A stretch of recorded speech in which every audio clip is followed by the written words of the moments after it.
Hello, everyone. Welcome to yet another episode of Talk to Coach. I am Bhumika, your host and coach for the day. Today, we have Setu Mathur, who has 17 plus years of wide experience in banking, finance, and customer services. Currently, she is working as a project manager. Not only that, today we are diving into the world of holistic well being with a special guest, a wellness coach who is here to guide us on our journey to living our best, healthiest lives. Get ready to explore the keys to physical, mental, and emotional wellness as we introduce you to the wonderful world of our wellness coach. Welcome, ma'am. Welcome to the podcast. Thank you. Thank you so much. Yeah. So, how is your experience being a wellness coach?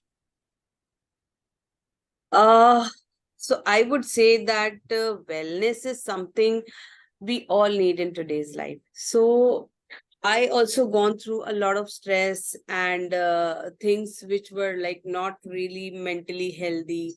So while I was discovering things for my own well-being, I got to learn so many new things that eventually I thought that this could be of a really high value for all of the people who are around and working as professionals these days. Mhm. So that's we got into the wellness and holistic coaching as well. And now my mission is to inspire a lot of people, to take care of their mental health along with their physical health.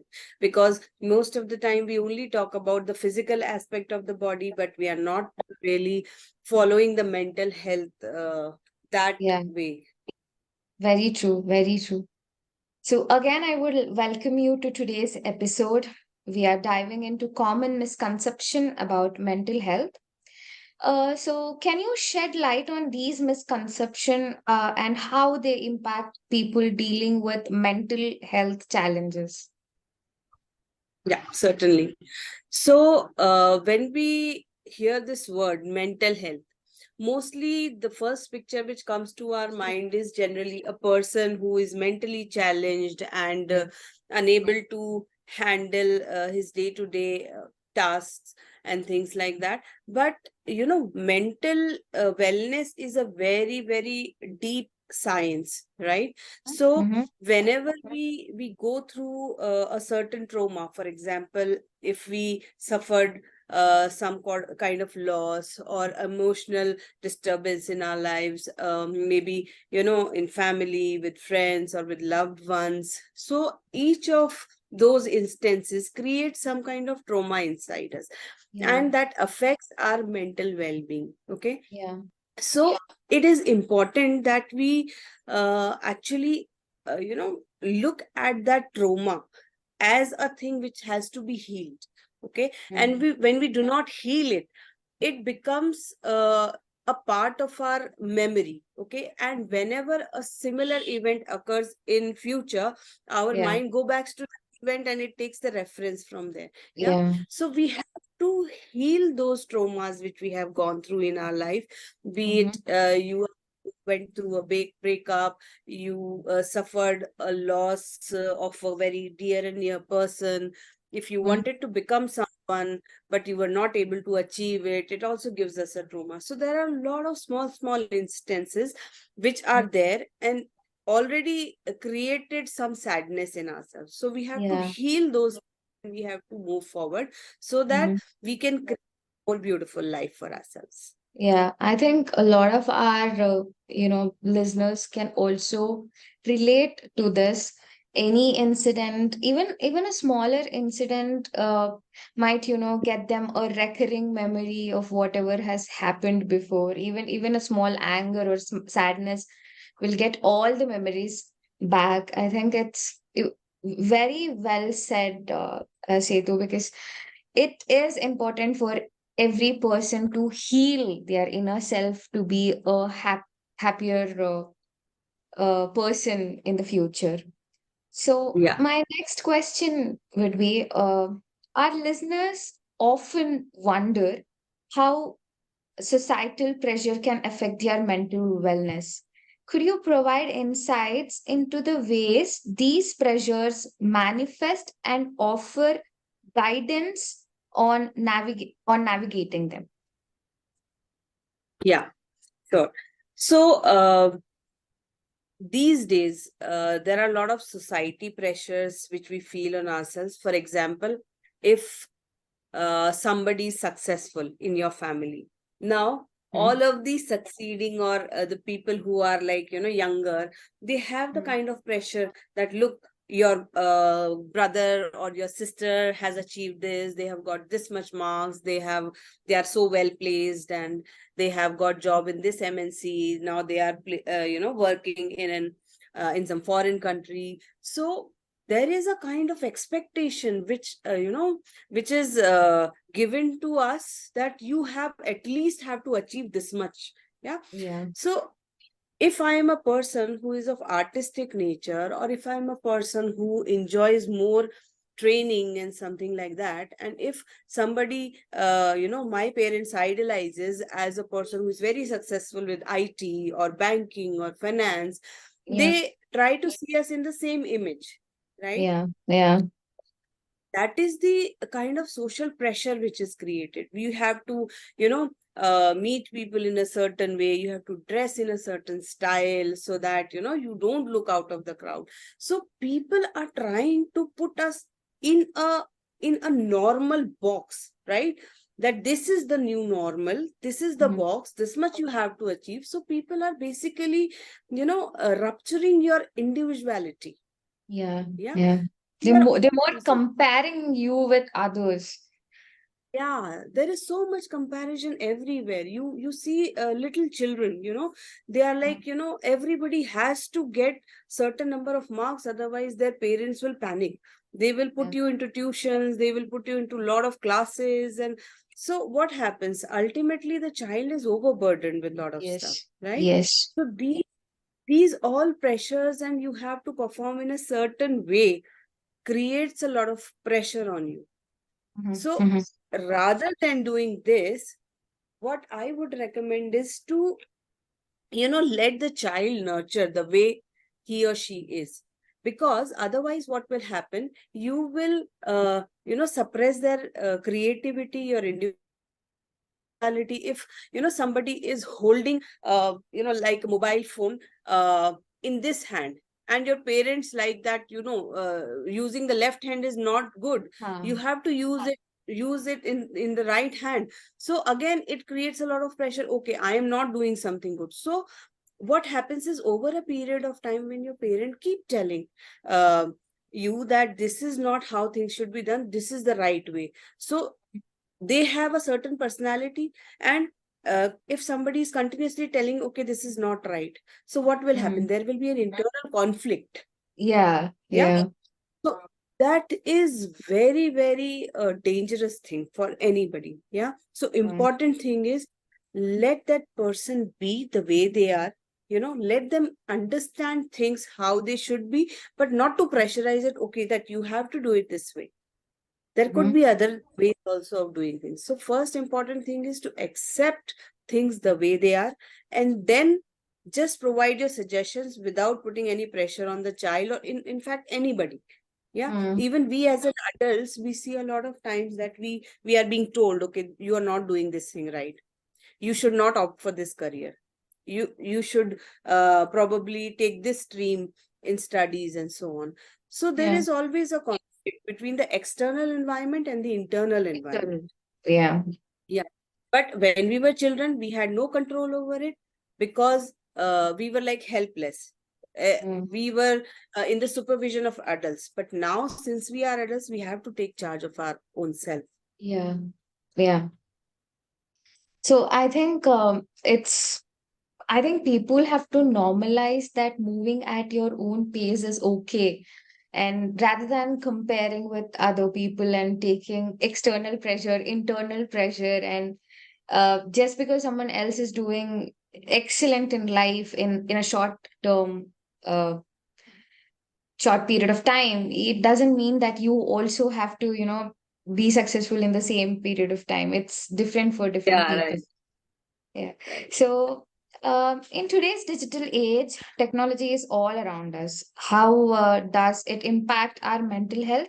And what steps can individual take to maintain a healthy relationship with technology? Mm-hmm. Yeah. So the pattern which I generally see these days in everybody is like, whenever there is a beep coming out of mobile, people tend to check it. Yeah. So if Yeah. they are on Instagram for like 1 minute, and when it will convert to 1 hour, they would not even realize it. So Yeah. this is affecting the productive time of us, right? So Mm-hmm. what happens? Mm-hmm. Everybody 4 hours in a day. Yeah, nobody has 30 or 48 or 60 hours in a day. Everybody has Yeah. got 24. But still, you will see some people are very, very productive in those 24 Mm-hmm. hours, and some people always complain about that we do not have time.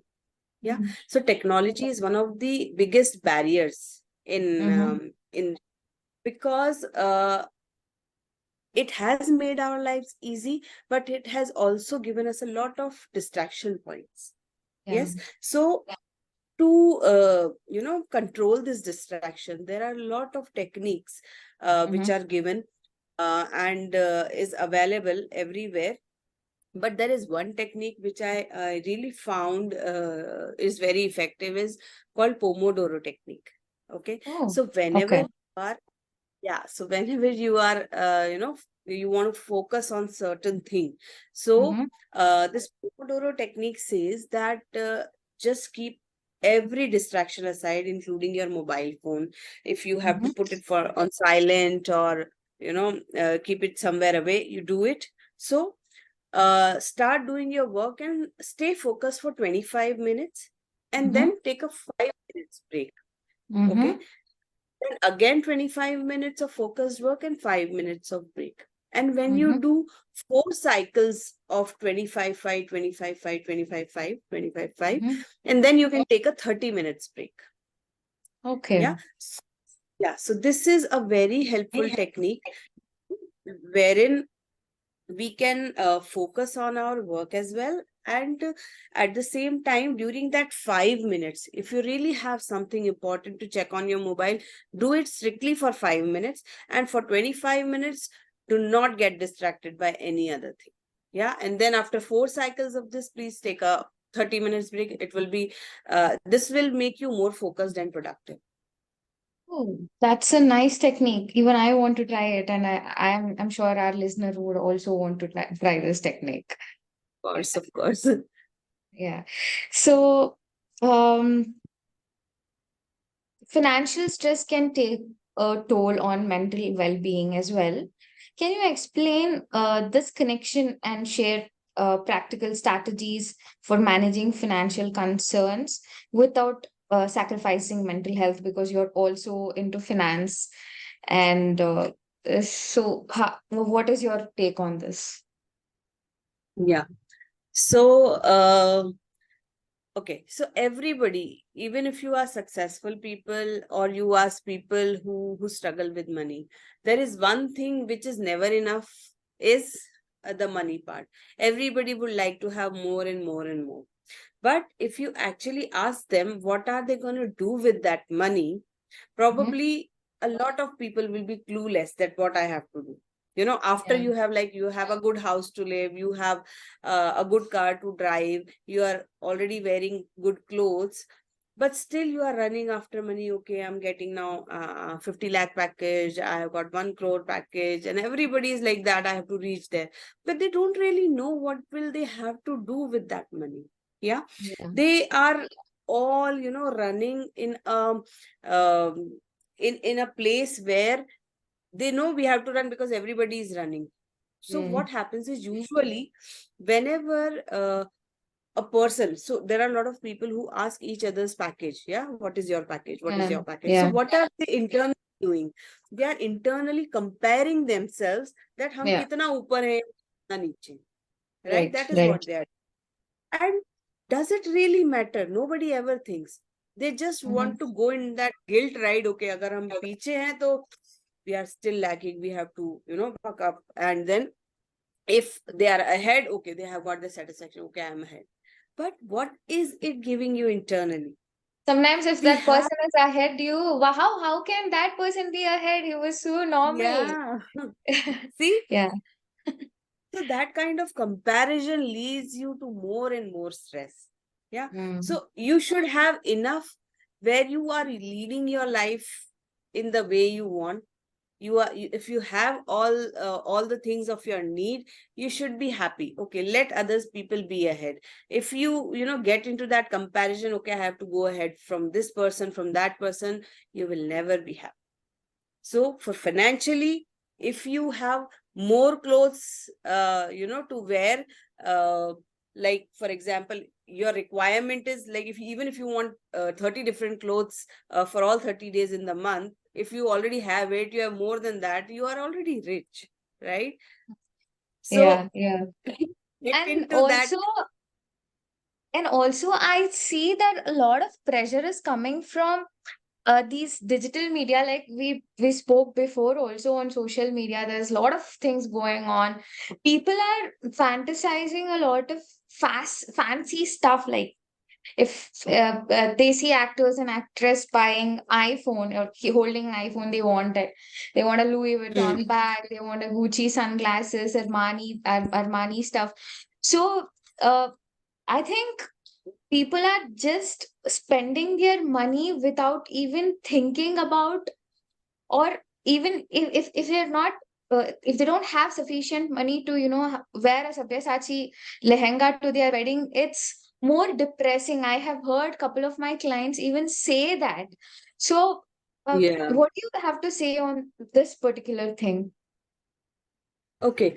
Now, since you brought it up, if somebody wants a Sabyasachi lehenga, okay, it might cost lakhs of rupees, okay, and if you are wearing it on your wedding, yeah, after wedding day, how many times or how many opportunities would you get to wear that lehenga? Yeah, never. Very rare. You could wear it, in your uh, close relatives' wedding once or twice. After that, you would say, okay, I already wore it in that particular wedding. What will people say? I don't have any. So you will again go and buy new lehenga or something new to wear. But then those lakhs of rupees is just a waste, right? So it is okay. I will tell you one thing: looks, happiness, these are never outside. These are all internal state. Okay, if you are feeling happy and content, it is it will reflect everywhere around you. But if you don't see it that way, if you always think that, okay, if somebody tells me you are looking nice, then only I will feel nice, that means that you are always looking for validation from somebody else for your happiness. If somebody Yeah. does not compliment you, in that case, are you not looking beautiful? You are, right? So Yes, it is yes. always the perspective. It is Yeah, always the perspective. very, very well said, Setu. So now, marginalized communities often face unique challenges in accessing mental health support.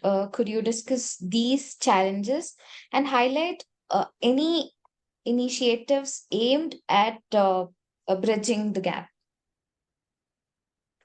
Um, okay. So in this case, I would say people who are, struggling with lot of uh, things which are like, finances, which are basic living standards and everything. In my personal opinion, most of the people are not able to succeed in their life, or by success I means that they have the basic food, clothing, shelter needs are already fulfilled, right? So there, Mm-hmm, if you have of Maslow's need hierarchy theory, mm-hmm, which that first it is your basic needs of food, clothes and shelter, and then it is safety and security, then it is mm-hmm. love, then it is career, and so on. So people who are at the first level of need hierarchy, generally it's not about they are not capable of doing it. It is Mm-hmm. mostly they don't want to get out of it, because our social conditioning or the traumas which we carry are so deeply rooted that it doesn't let us go out of that state. Yeah, so Mm-hmm. this is my that if the conditioning of a certain person is in a way that, like, uh, we are never able to earn more money, we are never able to buy that certain thing or buy that particular type of vehicle or so on, so they keep stuck in that situation. So I think You mean they just um keep blaming the situation or blaming themselves other than finding the yeah. ways to? Hmm. Yes, sometimes they will blame the government, sometimes they will blame the people for whom they are working, and so on. But it is always, again, like I mentioned, it is your internal state which keeps on reflecting outside. So it is the kind of manifestation which we are doing. So let me tell you one thing. If you want to achieve something in life, for Mm-hmm. example, I want to become a very successful coach um, in next 5 years.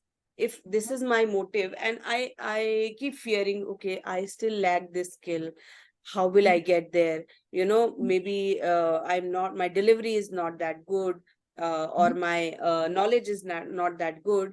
So Mm-hmm. I will pray for 10 minutes or half an hour in a day that, oh God, let me become this coach, let me become this coach. And for rest 23 and a half hours, I'm living in that fear that I'm not ready yet.